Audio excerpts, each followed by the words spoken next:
ওষুধ পাচার চক্রের সব জেনে ফেলেছিল।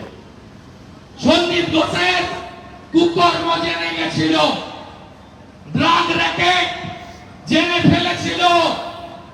তাকে খুন করার উদ্দেশ্যেই তদন্তকারী সংস্থাকে, ভারতবর্ষের সর্বোচ্চ আদালতকে অবিলম্বে কলকাতা পুলিশ কমিশনার শ্যামাপদ দাস এবং ডক্টর সন্দীপ ঘোষকে কাস্টডিতে নিন। তাদের কল রেকর্ড চেক আপ করুন।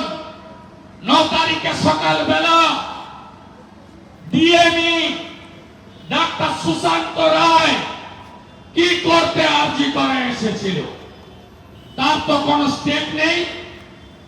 ডাক্তার অভিক দে কি করতে এসেছিল, কার নির্দেশে এসেছিল?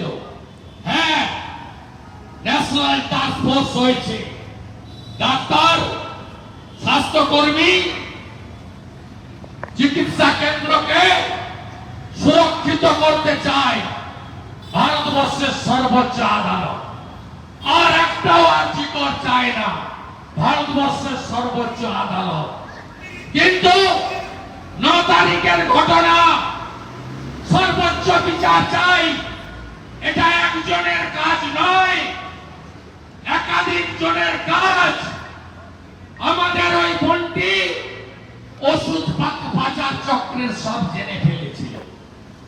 সন্দীপ ঘোষের কুকর্ম জেনে গেছিল, ড্রাগ র্যাকেট জেনে ফেলেছিল। তাকে খুন করার উদ্দেশ্যেই এই পরিকল্পনা। তাই 9 তারিখের ঘটনা আমরা হাইকোর্টে গিয়ে মেনশন করি।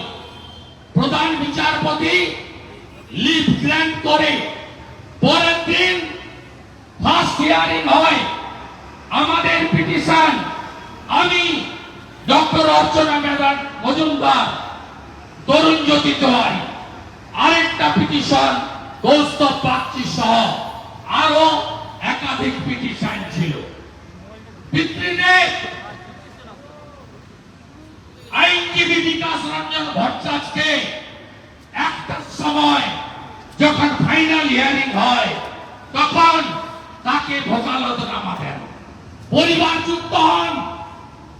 তারপর থেকে পরিবার, তার পিতৃদেব, মাতৃদেবীরা আমরা যা বলছি, বাংলা যা বলছে, গোটা ভারতবর্ষ যা বলছে, আজকে তারাও একই কথা বলছে যে আমরা মমতা ব্যানার্জি আমাদের বাড়িতে এসেছিল, 10 লক্ষ টাকা দিতে চেয়েছিল, আমরা রিফিউজ করেছি। আর মমতা ব্যানার্জিকে বলেছি আপনার কলকাতা পুলিশের আচরণ ঠিক নয়, একজন করেনি, অনেকে যুক্ত, দৃষ্টান্তমূলক শাস্তি চাই। ক্রেডেল ফার্টিলিটি সেন্টার, সন্তান সুখ এখন আপনার সাধ্যের মধ্যে।